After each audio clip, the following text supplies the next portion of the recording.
와룡봉추입니다. 자, 오늘 12월 20일 장마감 이후입니다. 우리 시장 얘기를 좀 드려봐야 될 것 같은데요. 오늘 일본에서 점심시간 무렵쯤 이제 일본 BOJ에서 금리를 사실상 인상하는, 사실상 긴축으로 좀 돌아서는 그런 결정이 나오면서 금융시장의 충격이 굉장히 컸습니다. 개인적으로 생각할 때는, 구로다 총재의 임기가 내년 3월 말 4월 초 요 사이에 이제 임기가 정리가 되기 때문에, 그때 무렵쯤 나오지 않을까, 이제 변화가, 이제 일본이 계속해서, 다른 모든 나라들이 긴축 정책을 피고 있는 상태에서 이제 긴축 정책이 끝나니 많이 하는 상황까지 왔는데, 지금 가고 있는 상황인데, 그 상황 속에서도 계속 완화 정책을 고수할 수 있을까라는 의문이 사실 올 여름 무렵부터 계속 있었던 건 사실인데요.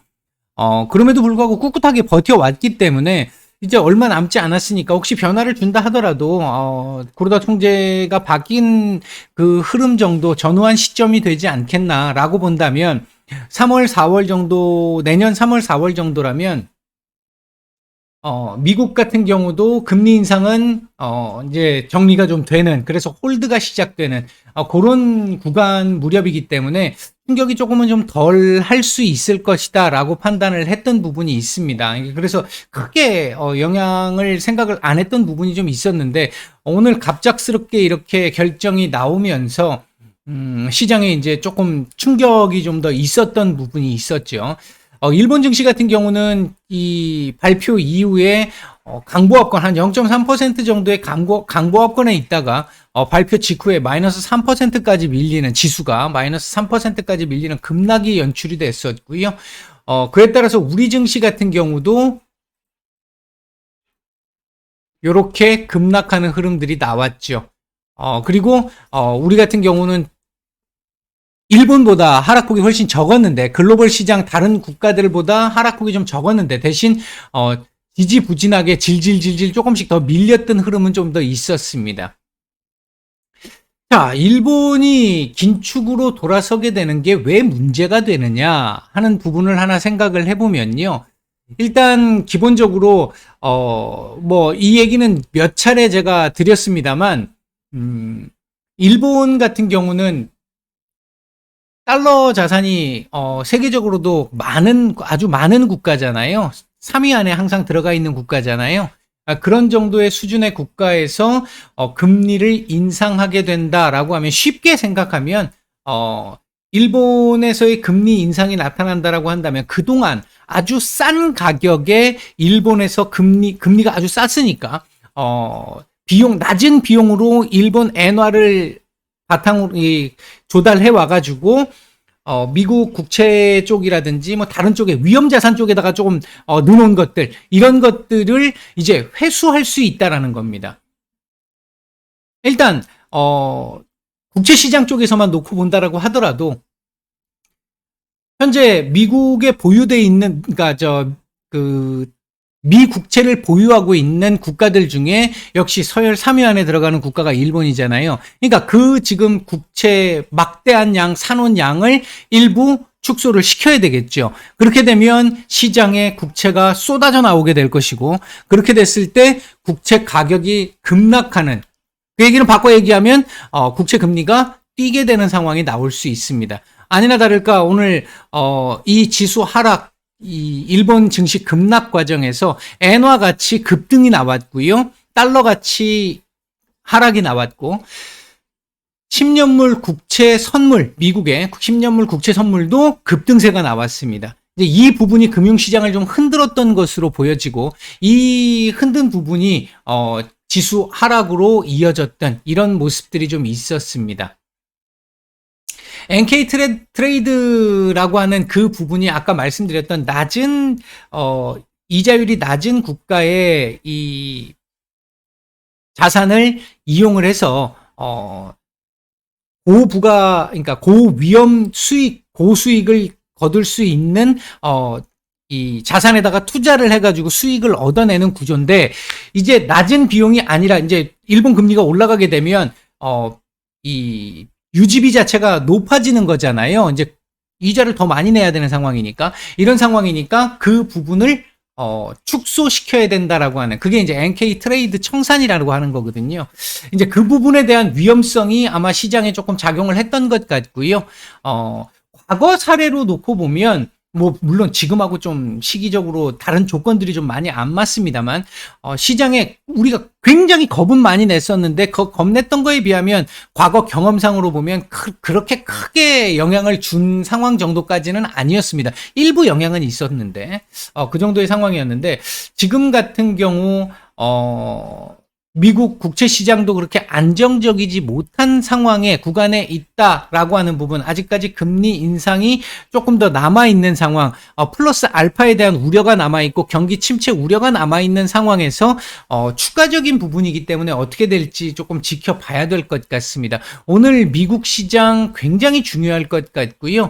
오늘 미국 시장이 만약 견조하게 버텨내는 흐름이 나와준다라고 한다면, 사실 지수상으로 놓고 보면 오늘 반등 나와야 되는 날이 라고 말씀을 드렸잖아요. 그래서 오늘 만약에 견조하게 마감을 시켜준다라고 한다면 단기적으로 그냥 일회성 이벤트 정도로 정리가 되고 끝날 가능성이 높겠고요. 만약 오늘 미국 증시도 충격을 받아서 제법 크게 밀리는 흐름이 나오게 된다면, 특히 금융시장 쪽에서 혼란이 좀 많이 발생을 하게 된다라고 한다면 며칠 정도는 조금 더 영향을 줄 가능성이 일단 있습니다. 조금 많이 아쉽고요. 정말 안타깝고 화도 좀 많이 납니다.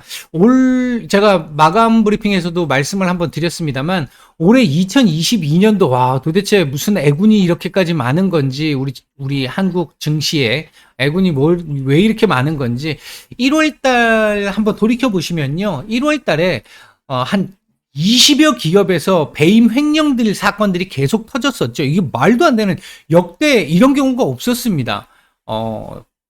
배임 횡령이라는 게 뭐 단위 자체도 몇백억, 몇천억대 단위의 배임 횡령들이 뭐 진짜 너무 많이 발생을 하면서, 말도 안 되는 이런 상황들이 발생을 하면서 시장에 충격을 주기 시작을 했었고, 중간에 미국의 금리 인상에 대한 이 경기 침체, 금리 인상, 인플레, 이것 때문에 또 굉장히 많은 어려움과 혼란이 있었었고요. 그리고 하반기 후반부 넘어와가지고는 이제 리오프닝들이 전반적으로 진행되는 상황 속에서 중국이 지금 최근에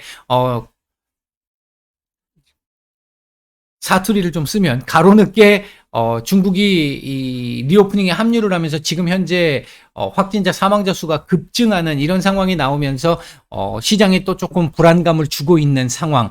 여기에 우크라이나와 러시아 간의 전쟁, 러시아의 우크라이나 침공. 지금 요번에 오늘 일본의 통화정책 변화까지 1월부터 시작해서 12월 말까지 정말 많은 일들이 있었던 정말 힘든 한 해였던 것 같습니다. 아직 뭐 7거래일이 남았습니다만 정말 힘든 한 해인 것 같고요. 일단 뭐 지나간 건 어쩔 수 없는 상황이고, 그러면 앞으로가 이제 문제가 될 수 있는데, 오늘 일단 미국 증시가 어떤 모습을 보여주느냐에 따라서 이 금년 말까지 흐름 방향성이 어느 정도는 조금 나오지 않을까 보여지고, 물론 기존에 오전까지 말씀드렸던 미국의 고용 지표, 서비스업 지표, 임금 지표, 이 부분들은 뭐 계속 당분간 중요할 수밖에 없습니다. 이제 그 허들이 하나 더 생긴 거죠. 더 생긴 상황인데, 일단 이후 글로벌 시장에서의 흐름이 가장 중요할 것 같은데, 그 흐름을 결정할 수 있는 부분이 오늘 미국 시장일 것 같다. 현재 미국 10년물 선물 국채 시장에서도 그 상황을 보면 발표 이후 급등을 했다가 지금 조금 안정을 좀 찾고 있는 상황이긴 합니다. 요대로 그냥 잦아들면서 안정을 좀 취해주면 오늘 그 미국 본장까지 마칠 때까지 안정을 좀 취해준다라고 한다면, 이 부분은 일단 일회성 이벤트로 정리가 되면서 내일 되돌림 나올 수 있는 상황 만들어줄 수 있을 것 같기는 합니다. 물론 지금 섣불리 그렇게 될 것 같습니다라고 말씀은 못 드리겠고요. 이건 봐야 될 것 같습니다.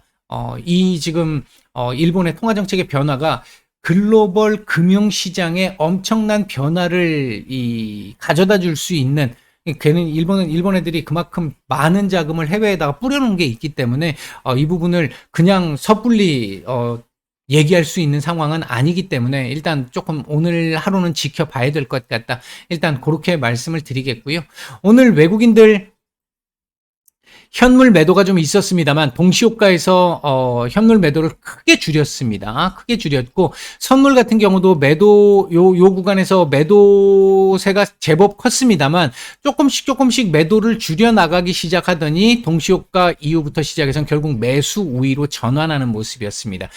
제가 아마 2시 한 4, 50분 정도 때였나요? 그때로 기억이 나는데 시장 전체적인 수급 개선세가 드디어 나타나는 것 같다. 오늘 하루 중에 제일 괜찮은 것 같다. 수급이 그렇게 말씀을 드렸는데 그 이후부터 지금 반등이 조금씩 나왔잖아요. 나오면서 마감을 했는데 막판까지 이렇게 외국인들까지 이렇게 도와줬다라고 한다라는 부분은 긍정적으로 볼 수 있는 부분입니다. 기대감을 조금은 가져볼 수 있는 정도의 흐름은 될 것 같습니다. 이렇게 마감을 하게 되면 아마 오늘 미국 시장에서의 영향은 장 초반에는 조금 받을 수 있겠습니다만 제한적인 흐름에서 반등 흐름, 차트상 지금 반등 나올 자리, 어제가 반등 나올 자리였는데 일단 못 나왔고 오늘 이제 반등 나와줄 수 있는 자리이기 때문에 그렇게라도 나와준다라고 한다면 오늘 하루에 이 반짝 이벤트로 정리가 되는 상황이 될 가능성이 높겠다. 일단 그렇게 볼 수 있겠고요. 오늘 결국은 장중에 2340포인트 회복해서 50포인트까지 올라가서 거의 보합권까지 계속 올리는 흐름도 나왔습니다만 일본발 충격 이후에 결국은 급락 마감을 하면서 2300 제가 일요일날 이번 주 증시 전망에서 2320포인트까지 일시적인 하락 열려는 있다 이렇게 말씀을 드렸는데 그 자리 부근까지 내려왔어요. 뭐 완전히 찍지는 않았지만 일단 그리고 아래 꼬리를 조금 달아주고 61선 부근에서 마감을 했기 때문에 아마 미국 시장 오늘 반등 나와주면 내일 되돌림 정도 이상은 나와줄 걸로 보여집니다. 그 부분을 좀 기대를 하고 있는 부분은 있습니다. 물론 여느 때에 비해서는 조금 제가 말씀드리는 거에 대한 자신감은 좀 떨어져 있습니다. 그럴 수밖에 없는 게 오늘 미국 시장의 상황을 봐야 된다는 것 때문에 그렇고요. 결국 은행주들만 오늘 조금 올랐는데 금융주들만 조금 올랐는데 은행권 같은 경우도 제주은행 하나 정도를 빼고는 뭐 거의 의미 있는 상승이 나온 종목은 한 종목도 없습니다. 그리고 이제 손해보험 쪽에서 메리츠화재가 한 3% 올라간 정도고요. 나머지는 의미 있는 정도의 수준은 없었습니다. 뭐 전반적으로 상당히 좋지 않았다라고 볼 수 있겠고요. 뭐 전체적으로 시장이 지금 조금 안정을 최근 들어가지고 꾸역꾸역 안정을 조금 찾아보려고 하는 요 구간에서 오늘 추가적인 충격이 나온 부분은 굉장히 아쉬운 상황이고요. 만약 내일 요렇게 되돌림이 좀 나와줄 수 있다면, 요대로 마무리가 될 수 있다라고 한다면, 요렇게 나올 수 있는 부분은 될 겁니다. 요렇게 지금 나올 수 있는 부분은 나오게 될 거고요. 만약 이 일본 발 충격이 하루짜리로 끝나게 된다라고 한다면 최근 꾸역꾸역 조금씩 수급 개선세를 통해서 바닥을 잡아주려고 하는 그 흐름들 장중에 약하지만 그런 부분들이 조금씩 나타나고 있었던 그 부분과 관련해서 연장되는 흐름 나오고요. 그렇게 되면서 아마 바닥을 좀 잡아주는 요 구간에서 바닥을 잡아주는 그런 흐름 정도 나올 수 있지 않을까 생각합니다. 오늘 지수가 장중 급락이 좀 나왔고 종목들도 아마 특히 코스닥 같은 경우 2% 이상 하락했다가 결국 이제 종가에서는 2% 이내에서 마감을 했습니다만 오늘 급락 마감을 했는데 그에 따른 충격들이 좀 종목들도 제법 있는 종목들이 많았었죠. 그 상황들 때문에 아마 굉장히 또 의기소침해 있으신 분들이 많을 거라고 생각을 하는데요. 주식시장 제가 마감 브리핑에서도 한번 말씀을 마감 브리핑에서 드렸는데 주식시장이라고 하는 게요. 그런 측면에서 보면 굉장히 정직한데요. 보시면 2020년 1월부터 시작을 해서 3월까지 역대급 하락이 나왔죠. 역대급 하락이 나오고 나니까 그 뒤에 1년 가까이 역대급 상승이 나왔습니다. 한 10개월 정도 역대급 상승이 나왔고요. 사실 요때부터는 이제 상승이 거의 멈췄다. 요때부터는 상승이 거의 멈췄다라고 보는 게 맞을 것 같고, 요때까지 박스권 흐름 나오다가, 요때까지 박스권 흐름 나오다가, 6월부터 시작해서 지금 장기 하락이 진행되고 있는 상황입니다. 이거에 대한 보상으로 요게 나온 거고요. 이게 좀 과도하게 나왔기 때문에 이 과도했던 것과 이 사이클상 한번 상승 이후에 하락이 나오는 그 사이클 때문에 이렇게 많이 지금 밀린 상황입니다. 언제 이게 마감될지는 모르겠습니다만 지금 어느 정도 마감을 보고 있는 상태고요. 그렇게 오래 걸리지는 않을 거라고 보고 있습니다. 지금 보시면 아시아 증시 중에서 우리 시장 오늘 그나마 제일 선방한 축에 속했습니다. 이때까지는 우리 시장이 상대적으로 좋지 못했던 부분이 많았는데 오늘은 그래도 좀 선방을 했는데 최근에 시장이 우리 시장만 하락을 하거나 좀 안 좋았다 하더라도 하락폭이 그렇게까지 크진 않았어요. 코스닥은 좀 변동성이 좀 있습니다만 코스피 같은 경우는 어느 정도 그래도 좀 버텨주고 있는 흐름들이 좀 나타나고 있습니다. 이 상황 속에서 말씀드렸듯이 지금 시장에서 바라보고 있는 금리 인상은 5.25 플러스 알파인데 5.25 정도는 지금 보고 있고 내년 3월까지는 일단 올라갈 걸로 보고 있다. 3월에서 4월까지는 올라갈 걸로 보고 있다. 이 상황인데 오늘도 제가 오전 영상에서 말씀을 드렸습니다만 지금 시장에서 경기 침체에 대한 우려가 굉장히 많이 나타나면서 금리 인상에 대한 부담에 대한 얘기, 연준 위원들에게 상당히 부담이 될 수 있는 얘기들이 지금 최근 들어서 굉장히 많이 나오고 있고 오늘 좀 제법 강하게 나왔습니다. 그런 부분들을 감안해 보면 일단 최악의 상황이 3월, 4월까지의 5.25 플러스 알파 한 번 정도까지 수준. 근데 만약에 그만큼까지 가지 못하는 상황이 나오게 된다면 시장은 빨리 생각보다 더 빨리 그 시기보다 더 빨리 안정을 찾아가는 흐름이 나올 수 있겠고요. 그 흐름도 일부 조금 기대는 하고는 있습니다. 제가 그 가능성이 높다라고 말씀드릴 수는 없습니다만 개인적으로 생각할 때는 제가 라이브 때도 말씀드렸습니다만 연준이 계속해서 금리를 올리기가 어려운 이유 중에 하나가 경기 침체가 생각보다 굉장히 빠르게 일정 구간이 지나고 나면 굉장히 빠르게 침체가 오게 됩니다. 그때는 약을 써도 금리 인하를 바로 해도 일정 구간 이상은 더 밀려야 돼요. 경기 침체가 계속 와야 돼요. 그 과정에서 스태그플레이션만 안 와주면 그나마 좀 다행이긴 한데 스태그플레이션 우려도 남아있단 말이죠.